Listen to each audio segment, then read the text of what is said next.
못했던 많은 일들이 국내적으로 국외적으로 세계적으로 지금 일어나고 있습니다. 두 번째 대통령 탄핵이 되는 그런 또 우리 역사의 아픔을 우리가 갖게 되었고, 또 앞으로 이제 새로운 대통령을 60일 안에 뽑아야 되는 막중한 또 책임이 우리 국민들에게 있습니다. 여러분들이 계속 깨어서 기도하는 일에 집중해야 될 줄로 알고요. 또 지금 또 100년 만에 찾아온 세계적인 무역 전쟁, 관세 전쟁으로 인해서 지금 세계 경제가 소용돌이치고 있습니다. 여러분 이미 뉴스를 다 보셨지만은 그동안에 쌓아올렸던 우리의 국가 경제가 내일을 기약할 수 없는 위태로운 상황에 있고요. 우리나라뿐만이 아니라 모든 나라들이, 또 미국도 마찬가지입니다. 이렇게 하지 않으면 안 되는 이상하게 꼬여버린 그런 구조 속에 지금 우리가 이런 아픔을 당하고 어려움을 당하고 있습니다.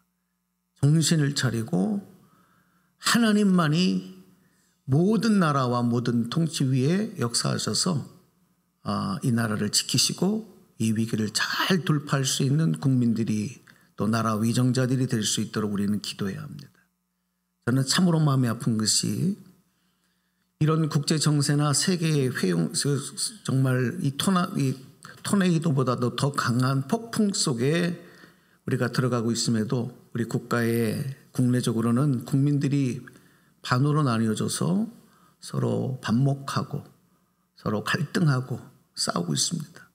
내 생각이 옳다, 네 생각이 옳다. 이것도 대단히 중요한 일이지만 이보다 더 큰 것은 여러분, 나라가, 경제가 이제는 그 이후에 나타나는 예상하지 못한 일들을 돌파하기 위해서 긴장해야 되는데 지금 정치인들도 긴장하지 않습니다. 다 자신들의 정권과 자기들의 권력을 위해서 국민들을 이용합니다. 거짓 뉴스가 난무합니다. 잘못된 정보가 국민들을 다 반쪽으로 나눠놓고요. 지금 여러분 우리 기독교인들이 깨어있지 아니하면 정말 위태롭습니다. 오늘 화평케 하는 자가 받는 복에 대해서 말씀을 드리면서, 이 말씀을 준비하면서 어쩌면 이 시기에 또 딱 맞는 하나님의 귀한 메시지가 우리에게 전달되는 기회라고 생각을 하면서 오늘 여러분과 함께 말씀을 나누려고 합니다. 이 화평이라고 하는 단어를 모르는 사람이 없을 것입니다. 화평이라는 말은 말 그대로 화목을 이룬 상태입니다. 가정에, 그 사회가, 국가가, 또 개인의 인생에 화평함을 이룰 때에 우리는 행복을 경험하는 거예요. 그리고 평안함을 경험합니다. 그래서 이 화평이 이루어진 상태를 히브리어로는 샬롬이라고 합니다. 우리 다 같이 한번 샬롬 합시다. 샬롬, 샬롬. 하나님의 평화가 임하기를. 하나님의 평화. 그리고 그리스로 말하면 에이레네 이렇게 얘기를 합니다. 현세나 영원한 세계에서 누리게 되는 우리의 영과 육의 복과 기쁨, 이게 바로 화평이다. 그렇다고 한다면 여러분, 세상에서 이 화평보다 더 큰 복이 어디 있을까요?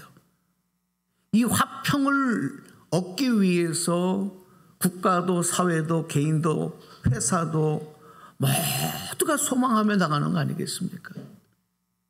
그런데 여러분, 이 화평함이 임하는 것은 조건이 있어요.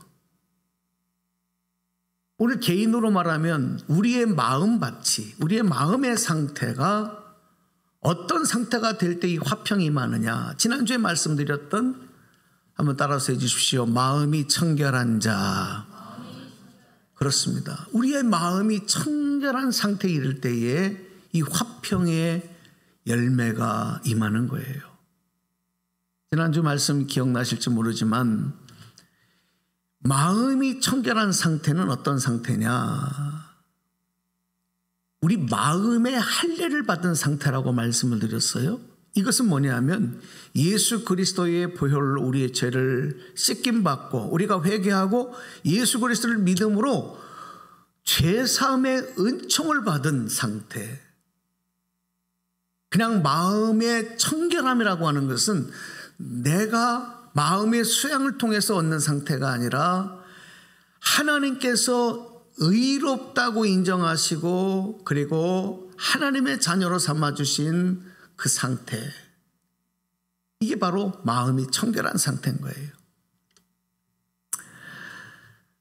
그리고 이런 상태를 가리켜서 하나님의 형상을 회복한 것이다 이렇게 말씀드렸거든요. 여러분, 하나님의 형상을 회복했다는 말은 그러면 그전에는 어떤 거예요? 하나님의 형상이 깨어졌다는 얘기잖아요. 하나님의 형상이 깨어진 이유가 무엇 때문입니까?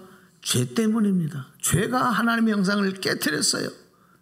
그래서 하나님과 화목한 상태가 아닌 하나님과 떨어져 나오는 하나님과 분리된 상태를 만든 거예요.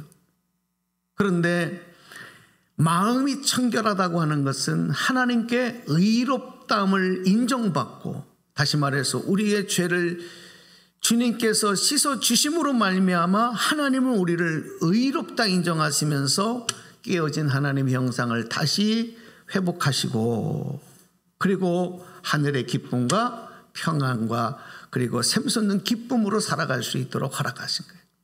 이런 모습이, 이런 삶이 화평의 상태인 거예요. 오늘 여러분 어떠세요? 여러분의 지금 개인의 인생이, 여러분의 삶의 현장이 화평의 상태입니까? 이것을 우리는 고백할 수 있어야 돼요. 그렇게 되시기를 바랍니다.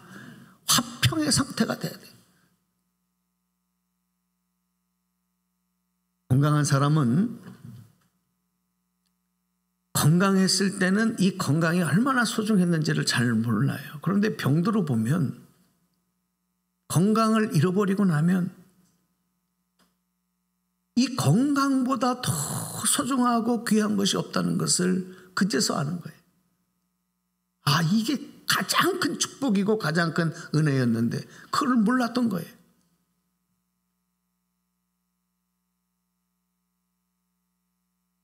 마찬가지입니다. 화평의 복이라고 하는 것은 하나님이 화평의 복을 예수 그리스도를 통해서 우리에게 허락하셨는데, 그 화평의 복을 누리지 못하고 여러 가지 인간의 욕심과 탐심으로, 욕망으로 인해서 그 화평의 상태가 깨어져 버려요. 그것이 내 인생에, 내 영혼에, 가정 안에, 사회 안에 이 화평이 깨어지고 나면 그제서야, 야, 이 화평이 얼마나 소중한 거냐, 그걸 깨닫는 거예요. 어쩌면 오늘 우리는 이 사회에, 그리고 여러 가지 역사의 회오리 바람 속에서 다시 한번 하나님의 주시는 화평의 소중함을 깨닫게 되는 것이죠. 많은 사람들이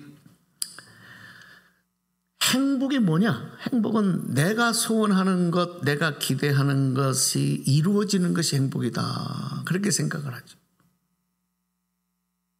어떤 사람은 그렇게, 나는 내가 목표한 이만큼의 돈을 벌면 나는 행복해집니다, 이렇게 목표를 정하고 돈을 버는 사람들 있어요. 예를 들어서 직장생활 하는 사람들은 내가 승진을 해서 이만큼의 위치까지 올라가면 행복할 것입니다 하는 목표를 가지고 열심히 또 일하며 살아가는 사람도 있습니다. 자녀를 키우는 부모들은 내가 자녀를 잘 키워서 내 자녀를 이렇게 좋은 대학에 입학을 시키고 이렇게 훌륭한 사회인으로 만드는 것이 내 인생의 행복입니다 하는 목표를 가지고 그렇게 열심히 희생하며 살아가는 부모도 있습니다. 그런데 여러분, 그것이 이루어지는 것을 행복이라고 생각하는데, 그 문제는 뭐냐면 그 과정이 걱정과 염려로 가득 차는 거예요. 그 과정은 하나도 행복하지 않은 거예요. 행복을 위한 것이라고 목표를 삼고 열심히 달려가지만 그 과정에서는 날마다 염려와 걱정과 불행을 경험하면서, 다시 말하면 화평이 깨어진 상태로 살아가는 사람들이 얼마나 많은지 몰라요.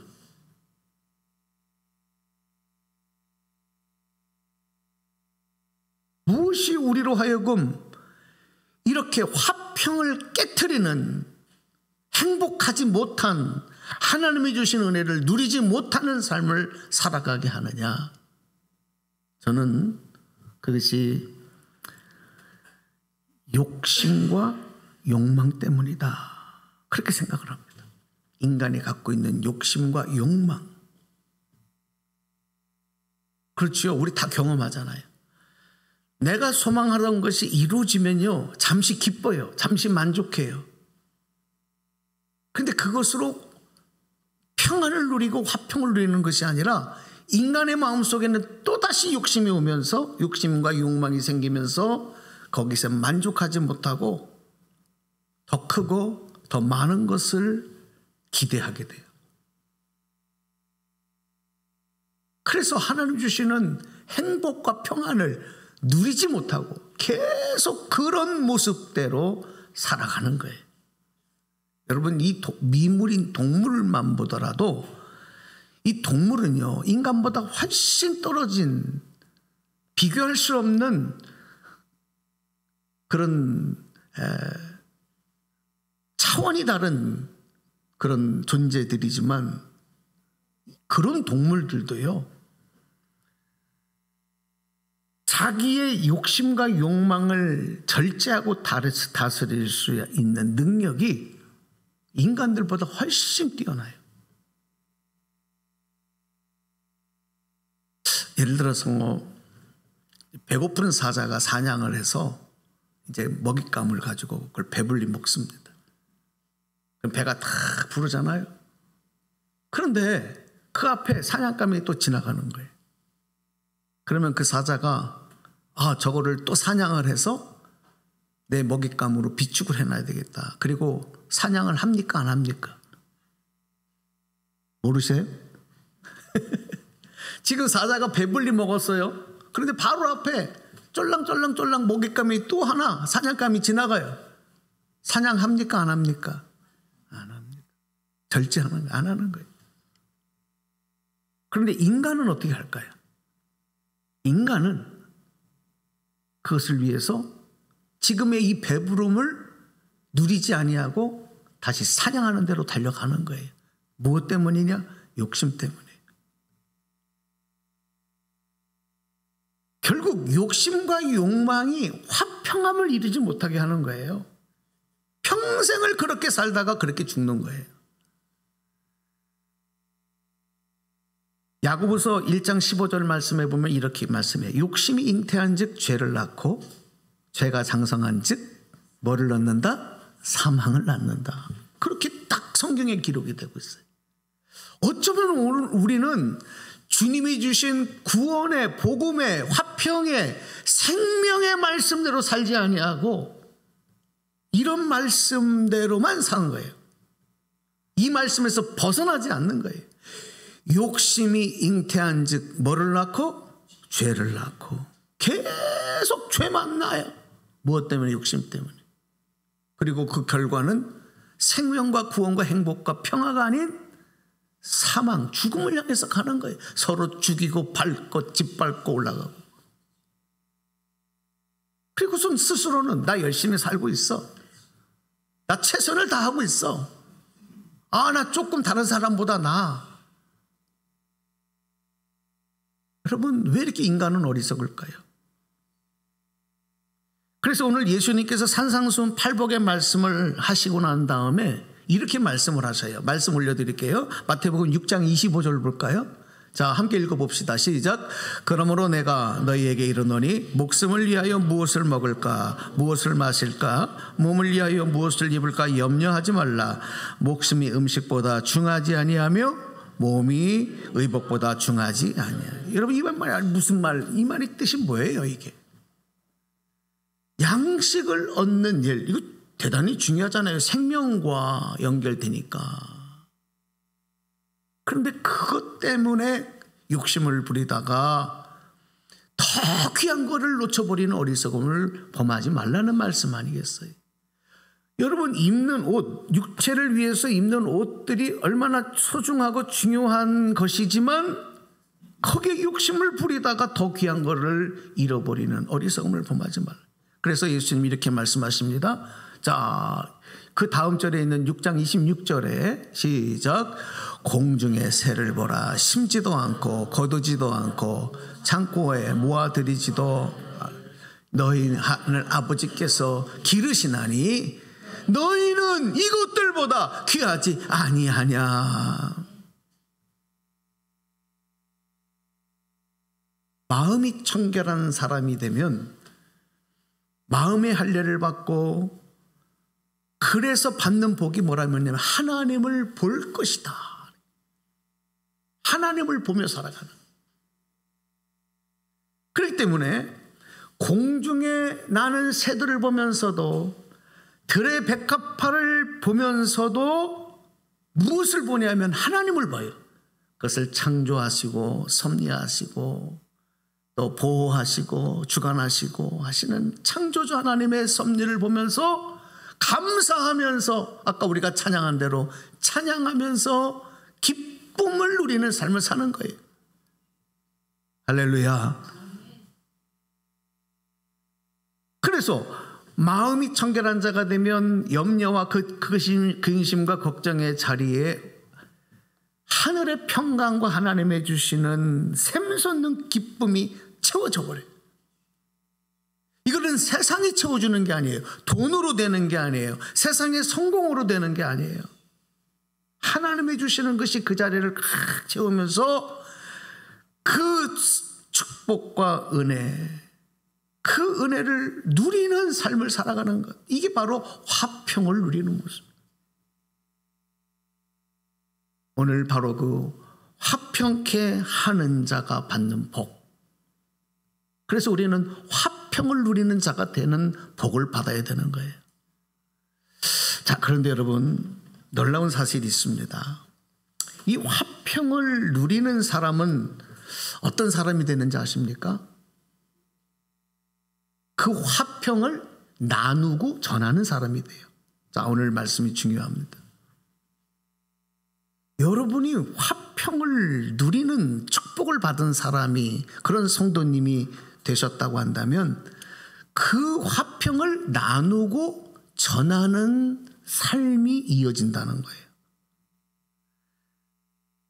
왜냐하면 나만 이 화평을 누리는 것이 아니라 다른 사람도 내가 누리는 이 기쁨, 이 축복을 받도록, 그래서 충만한 삶이 될 수 있도록 내 안에 가득 채워진 하나님의 화평을 나만 움켜쥐고 있는 것이 아니라 그것을 전하고 나누는 마음으로 살. 그 마음이 무슨 마음이냐면, 따라서 해주십시오. 예수님의 마음.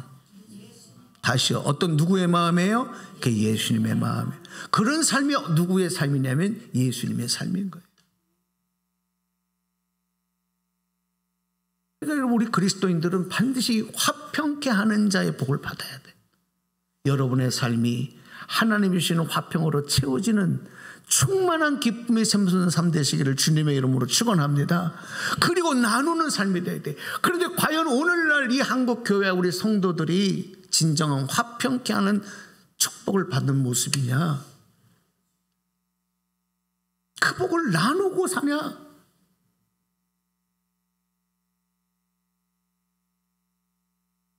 예수님이 이 땅에 오신 이유가 뭐예요? 화평케 하시기 위해서 오셨잖아요. 죄인 되었던 우리와 하나님의 이 관계를 화목의 관계로 다시 바꾸어 주시기 위해서. 그래서 예수님은 화목의 십자가에서 화목의 제물이 되셨어요. 우리를 화평케 해주시기 위해서 예수님은 당신이 누릴 수 있는 하나님의 자녀의 귀한 권세와 모든 걸 다 버리시고 생명을 버리시면서 화목의 제물이 되주셨어요. 이 땅에 오신 목적이 화평케 하시기 위한 거예요. 그래서 우리가 예수 그리스도를 믿고 구원받고 하나님이 주시는 화평함을 얻고 나면 우리도 이 생명, 이 화평의 복을 나누어 주시기 위해서 십자가의 사랑으로, 십자가의 은혜로 함께 하신 그 주님의 삶을 닮아가고 실천하게 되는 거예요.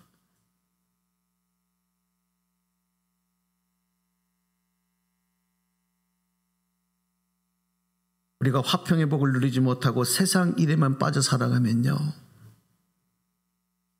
하나님이 주신 이 화평의 기쁨과 예수 그리스도 십자가를 통해서 우리에게 주신 구원함을 통해서 주신 평안함의 소망의 모든 삶들이 세상의 걱정과 근심과 염려의 장막으로 빠져들어가요. 그래서 행복하지 않아요. 기쁘지가 않아요. 평안이 없어요. 예수님은 그 복을 주시기 위해서 오셨고, 그 복을 주시기 위해서 우리를 위해서 십자가에서 죽으셨고, 그래서 우리를 화평케 하는 자가 되게 하셨는데 우리는 그 복을 누리지 못하는 거예요. 매일 어둠 속에, 염려와 걱정 속에 살아가는 거예요. 그리고 하나님의 생명의 길을, 천국 가는 길을 잃어버리고 방황하는 자의 모습으로 세상 가운데 살아가요. 여러분, 구약 성경의 이사야 선지자는 이런 모습을 이렇게 우리에게 증거하고 있습니다. 우리 구약 성경 이사야서 말씀 올려드립니다. 59장 8절입니다. 읽어보겠습니다. 시작. 그들은 평강의 길을 알지 못하며 그들이 행하는 곳에는 정의가 없으며 굽은 길을 스스로 만드나니 무릇 이 길을 밟는 자는 평강을 알지 못하느니라. 여러분, 우리는 그 길을 밟지 말아야 돼요. 평강을 알지 못하는 어리석은 그 길을 걸어가서는 안 돼요. 오직 예수님이 걸어가신 평강을, 화평을 주시기 위해서 오셨고 화평을 이루신 그 길, 십자가의 길, 그 은혜 사랑의 길을 따라가는 저와 여러분 되시기를 주님의 이름으로 축원합니다. 자, 그러면 오늘 화평케 하는 자의 복을 받고 우리도 화평을 나누어주는 삶을 산다는 것은 어떤 것이냐? 그냥 가정 안에서 부부가 화목하고 사회가 안정되어지고 화목하고, 그래서 걱정 의심 없는 사는 것, 여러분, 이것만으로 설명이 되지 않습니다. 화평을 나누어준다고 하는 것은 나를 화평케 하는 자로 만들어주신 바로 예수 그리스도 십자가 복음, 그 복음의 은혜를, 그 구원의 은혜를 다른 사람, 믿지 아니하는, 예수 그리스도를 믿지 아니하고 그 복을 받지 못한 사람들에게 나누어주는 거예요. 그를 흘려보내야 되는 거예요. 교회의 사명이 그것인 줄로 믿습니다. 믿고 구원받은 사람들이 이 땅에서 사마리아 땅끝까지 주님의 증인이 되어야 되는 사명이 바로 이 사명인 줄로 믿습니다. 그래서 이것을 한마디로 요약을 하면 전도하는 거예요. 전도함으로 전도라고 하는 것이 단지 교회를 그냥 홍보하고 우리 교회 나오세요라고 하는 것이 끝나는 것이 아니라 그들로 하여금 예수 믿고 예수 영접하고, 그래서 하나님의 거룩한 자녀가 되어 화평을 누리는 삶으로 인도하는 거예요. 내가 받은 그 화평을 나누어 주는 거예요. 옛날 어르신들은 음식을, 맛있는 음식을 하잖아요. 음식을 맛있게 하면 이거 너무 맛있다 그러면 그것을 이웃에게 조금씩 나누어서 이것 좀 드셔봐요, 이것 좀 드셔봐요. 나누는 삶들을 많이 사셨어요. 지금보다 훨씬 경제적으로 어렵게 살 때도 그렇지 않아요? 집안에 기쁜 일이 있어서 떡을 하면 집집마다 떡을 돌리면서 조금씩 같이 나눠 먹어요. 이 기쁨을 나누기를 원했어요. 요즘에 우리가 새 세대는 많이 바뀌었어요. 나누는 일에 대해서 대단히 받는 사람도 주는 사람도 부담으로 여겨요. 그러나 우리 그리스도인들은 음식을 나누는 일이 아니라 이 생명을 나누고 기쁨을 나누는 일에 인색하지 말아야 돼. 여러분, 진정 내 마음에 주님이 주시는 화평의 기쁨이 있으면 그 복을 흘려보내시고 나누시는 축복이 있기를 주님의 이름으로 축복합니다. 그래서 사도 바울은 이런 전도자의 모습을 로마서 10장 15절에서 이렇게 이야기합니다. 같이 보십시다. 읽어봐요. 시작. 기록된 바 아름답도다. 좋은 소식을 전하는 자들의 발이여 함과 같은 좋은 소식을 전하는, 가장 좋은 소식을 전하는. 여러분, 내가 화평함, 기쁨을 누리게 되면 이 기쁨을 모르는 자들이 얼마나 정말 안쓰럽고 불쌍하고 염려가 되는지 몰라요. 이 좋은 생명의 기쁨, 평안, 구원, 하나님의 은혜, 이거를 어떻게 나눠주지 않고 전하지 않고 나만 갖고 있을 수가 있겠어?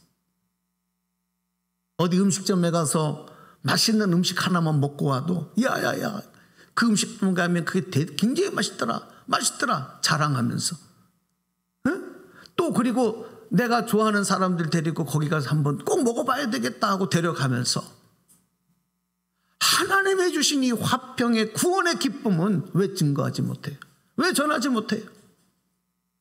그것은 내 마음에 주님에 대한 확신이 없기 때문에, 구원의 확신이 없기 때문에, 이 복을, 이 구원의 기쁨을 내가 모르기 때문에 못 전하는 거예요. 화평케 하는 자에게 주시는 복이 뭡니까? 오늘 결론의 말씀입니다.